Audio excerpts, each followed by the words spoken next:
Alright, it's been too long. It's been too long.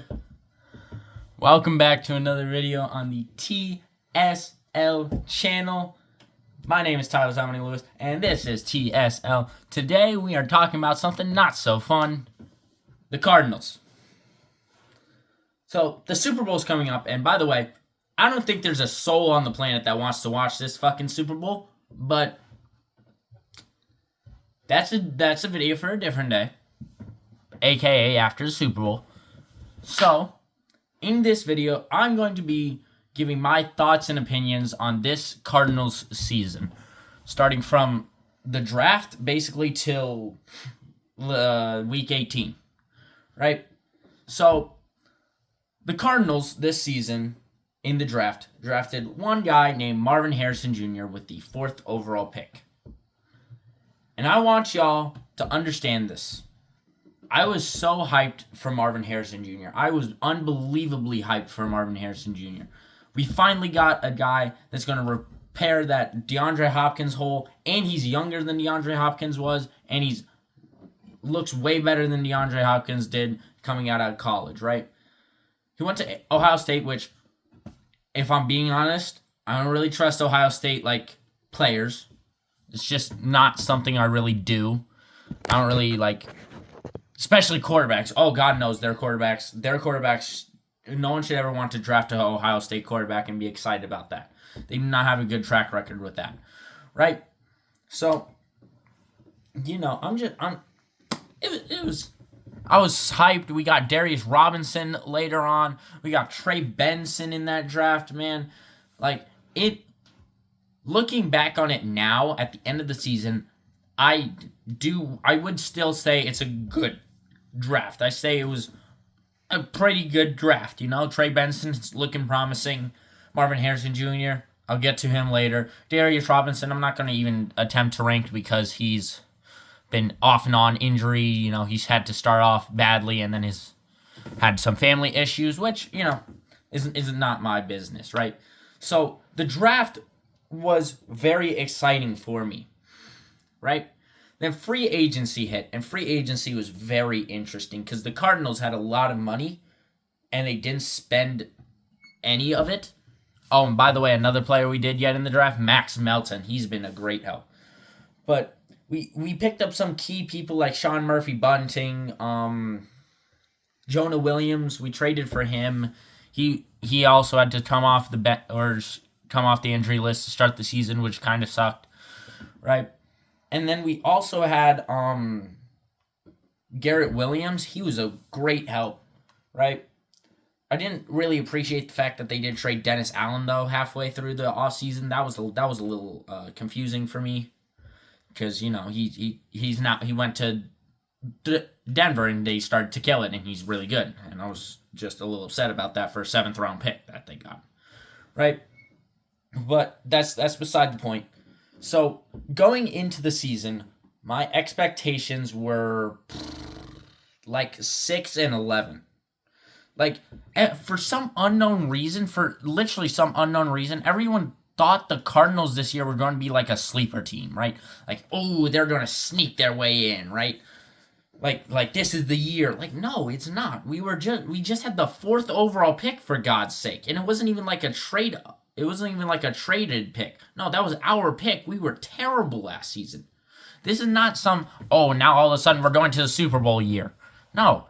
So, 6-11, I thought was a pretty good 6-11, 7-10. That was a pretty good standing point, right?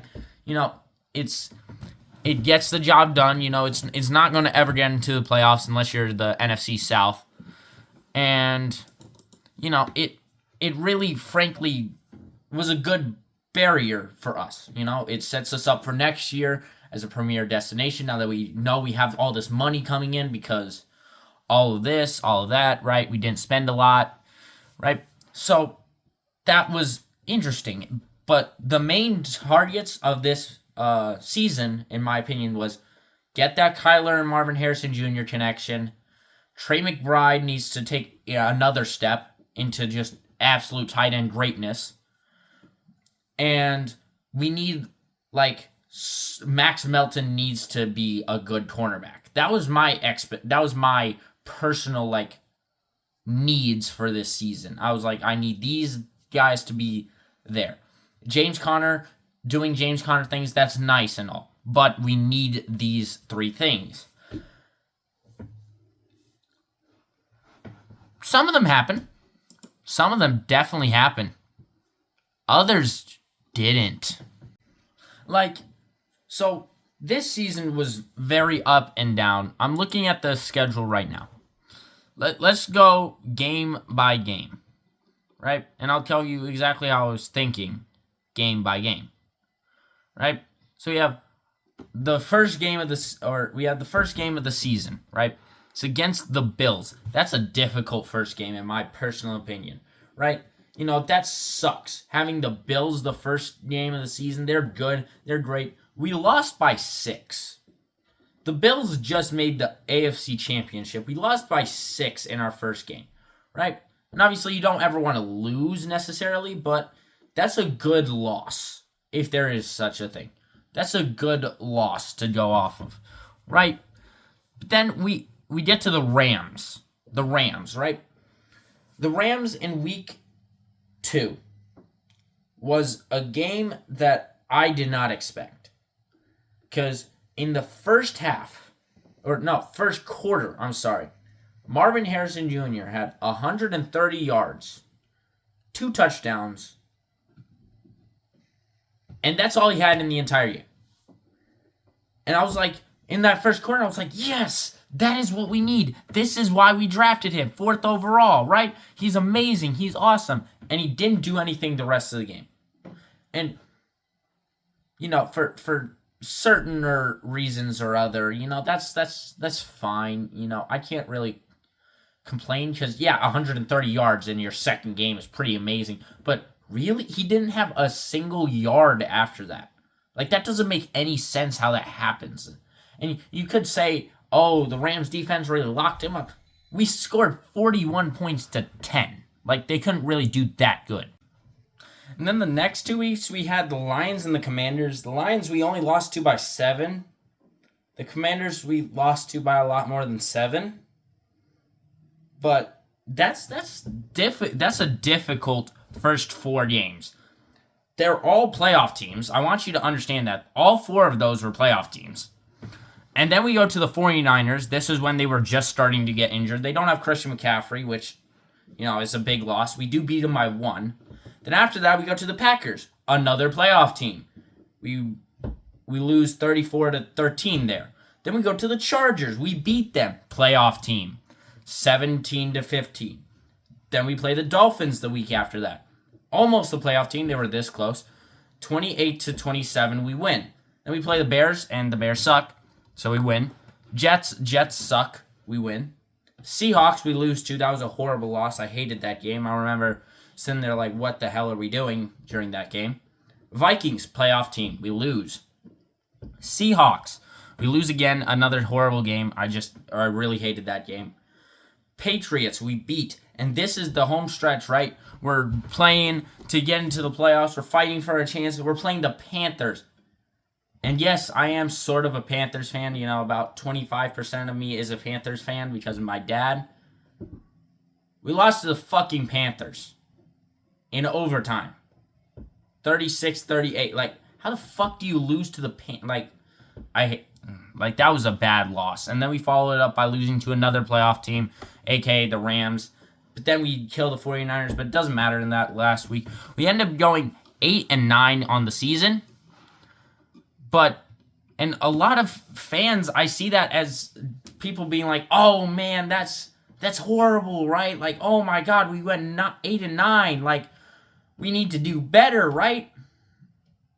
Why? Why do we need to do better? Dude, we just had the 4th overall pick and we were 3rd in our division when the other 2 teams were fighting for a playoff spot. Like 8-9 is good in this league.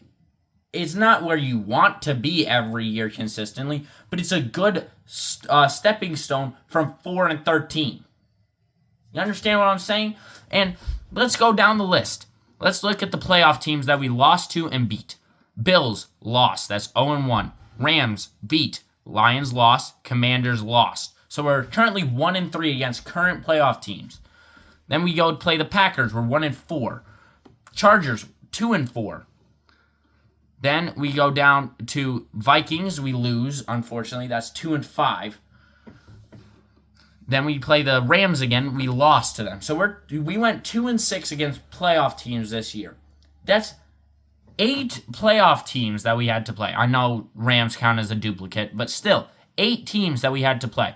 Seahawks had a winning record. We lost to them twice. Do you understand what I'm saying? There was definitely teams we could have beaten, but we had one of the more difficult schedules for this season alone.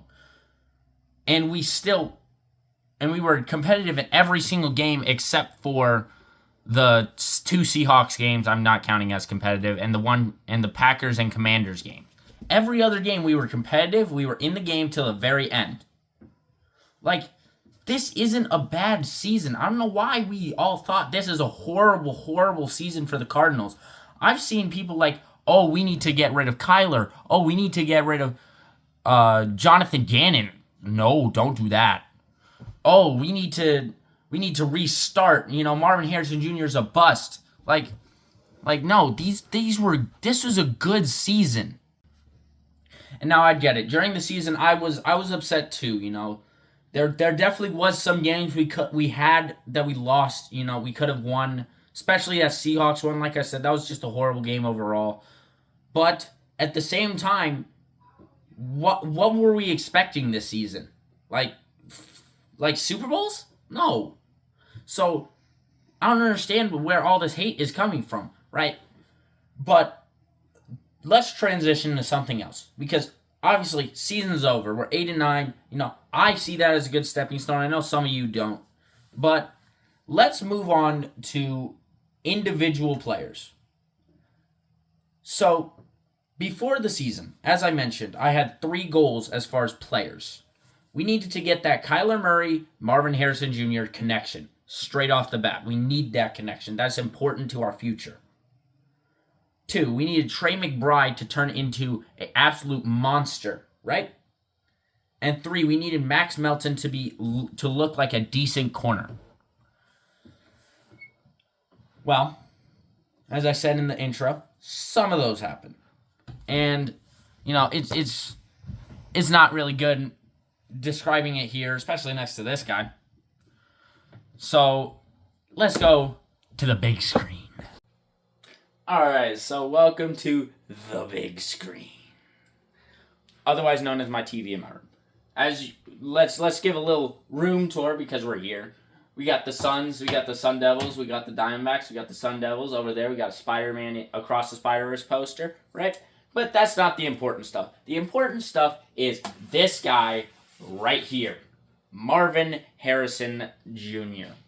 As you can see, he is a rookie, the 4th overall pick out of the Ohio State University, right? And let's look at these numbers. 62 receptions, tied for 49th in the league.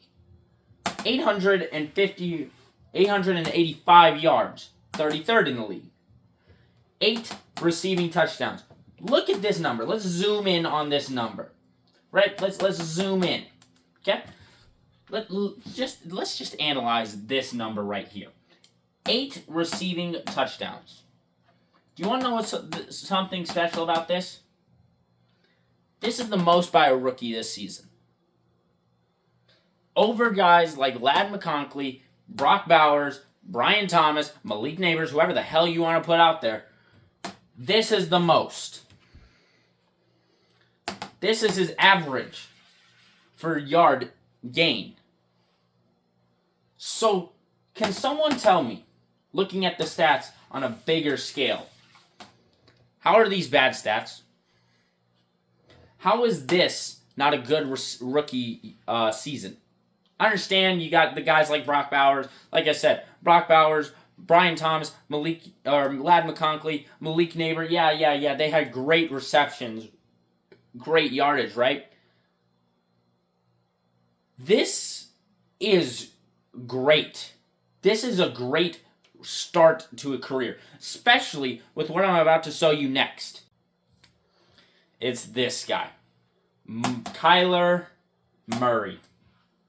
As you can see, he's been on the team for a while, right? 2019 was the first overall pick. If you want to blame a guy for Marvin Harrison Jr.'s lack of success, this guy.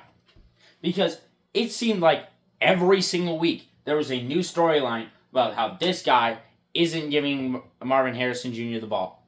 Ooh, it's not my job what plays we call. It's not my job when we throw him. Bro, he's the quarterback. It's his job to throw him the ball. If there was multiple plays where Marvin Harrison Jr. is wide the fuck open, and this guy's just not passing it to him. And say what you want about Kyler. I actually really like Kyler. I like how he plays. I really like him as a person. It's just like you can't do that. We drafted that receiver for you and you barely passed to him. Right? His numbers don't look horrible when you look at it from face value. I mean, this needs to go up. This needs to go up. This is concerning, considering my biggest issue is he throws picks in the worst times. Is like, we'll be driving, there's 3 minutes left in the fourth, and he'll just throw an interception, and it's like, there was a guy down the field for 40 yards. Like, why are you throwing that?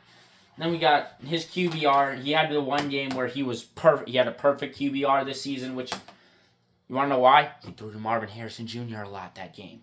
That was the Rams, week 2. Right? So, let's just scroll down a little bit, if I can.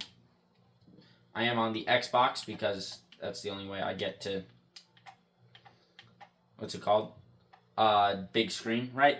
Let's look at just the last 5 games specifically. For this, y'all don't need to see me. Just so you can see the stats a little better. Let's look at the first game on this list. We got Seattle, right? That's a loss. I don't like losses, especially to Seattle, right? So let's just go down the list, right? He had 255 yards. His completion rating was a little low, right? Average was 6.8. He had 2 touchdowns and, what's this? 2 assists. His longest was 41. He got sacked twice. His QBR was horrible. Horrible QBR, right? This was a bad game. This was a horrible game, if I'm being honest with you, right? But let's see what changed when we go to the next week. We got New England, right? You see that? That's a W. That's a W. We like those. We really do, right? What's this? 76% completion rating, right? Oh, wait. What's this? 0 interceptions. 0 sacks. Wow. His QBR, it was not great, but it was better than this week. But the next 2, as you can see, are 2 horrible losses for completely different reasons. Number 1, we lost to the Panthers. Who loses to the Panthers? Second off, then the next week, the Rams. We lost to the Rams. Right, let's look at these. Oh, wait. Under 70%. Under 70%. 1 touchdown both weeks. You see that score. It was 30 points. You threw for 1 touchdown. I know you see down here, yeah, you got the same amount. But here's the thing. This is what matters right here. And you want to know what also matters? This right here. This matters. This matters. The interception for the 3 losses. I know you can see a pattern here. When he threw an interception, we lost. When he didn't throw for 70% completion, we lost. When he got sacked, well, that's not on his fault, we lost. Here, 49ers, 71% completion, 4 touchdowns. What's that? 0 interceptions. Alright, so let's just continue. I decided we're going to continue on this trail, right? So you see, this is where I left off. These are 2 losses. What is in those 2 losses? Interception, number 1 and number 2. That's crazy. What's that? Not completing passes? Wow, that's crazy. Right? 2 interceptions. Both games. 2 interceptions. Right? Or no. I'm mistaken. 1 interception, 2 interceptions. Right? That's crazy, right? No, of course we're not doing good, right? Those games. So then, let's go to the Jets game right here. What's that? 91% completion? What's that? 0 interceptions? That's a win. Chicago. What's that? 0 interceptions? That's a win.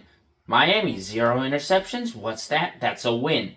Chargers is the first game on our schedule so far, based off of the track going backwards, that they won a game where he threw in interceptions.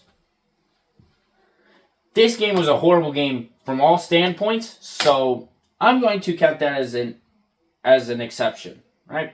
Let's scroll down a little further, right? Let's just go through the whole season while we're at it. What's that? Green Bay, an exception. Actually, didn't throw an interception. 49ers, another exception. Didn't throw an interception. This game, another just horrible game from just everyone, right, on the team. So, despite the fact that no interceptions were thrown, understands, right? This game, interception. This game, no interception, and this was the first game of the season, right? So, in games, Kyler Murray didn't throw an interception. Let's just look. Oh, wait. Two wins where he threw an interception. I want y'all to understand something. With that being shown, in games where Kyler Murray didn't throw an interception, he was 6-3. In games that he didn't, or that he did, he was 2-6. Just even one interception changed the entire complexity of the game. And that's what I am talking about when I say this guy throws interceptions at the worst time. Like, for most quarterbacks, throwing one interception in a game, yeah, that sucks, but they can get over it sometimes. The fact that his record is that drastic of a change, based off of if he has one interception or not, is ridiculous. And that's not okay, frankly. It's not. Right? So, with that, we move on to number 2, which is Trey McBride turning into a superstar. And I'm not going to go to the big screen again to show you guys Marvin Harris or Trey McBride's stats, but let's just say he's a Pro Bowler this year. And he wasn't one last year. Trey McBride is the real deal. Trey McBride, if we didn't have Trey McBride this season, yeah, Kyler Murray's doing horrible because he refuses to throw to Marvin Harrison Jr. So he throws to Trey McBride, and Trey McBride, not kidding you, will catch anything that is thrown near him, like in the vicinity of him. He will catch it. Right? And then we have freaking Max Melton. And let me just pull up Max Melton's stats real quick. And again, I'm not doing the whole big screen thing again. I just don't want to. Right? And you guys don't need to see everything on the big screen. You just need to basically trust me, which for some of you could be a little hard to do, and I understand that. Right? Max Melton. Right.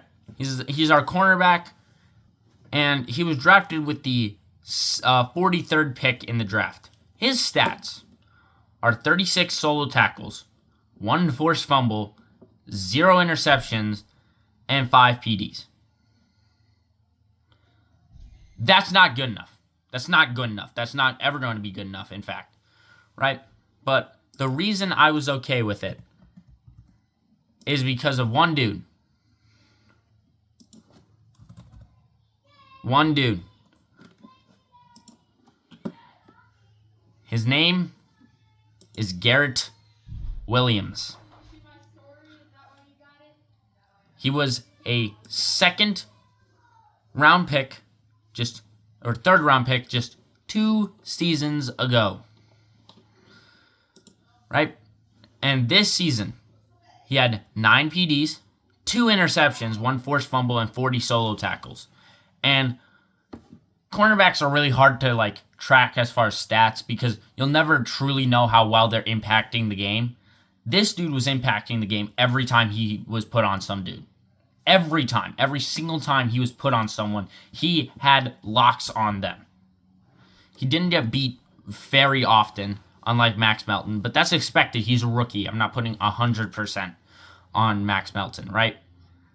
But this dude was a gem. This dude's an absolute gem, and I'm really looking forward to Garrett Williams moving forward. So yeah, that's going to be about it for the video.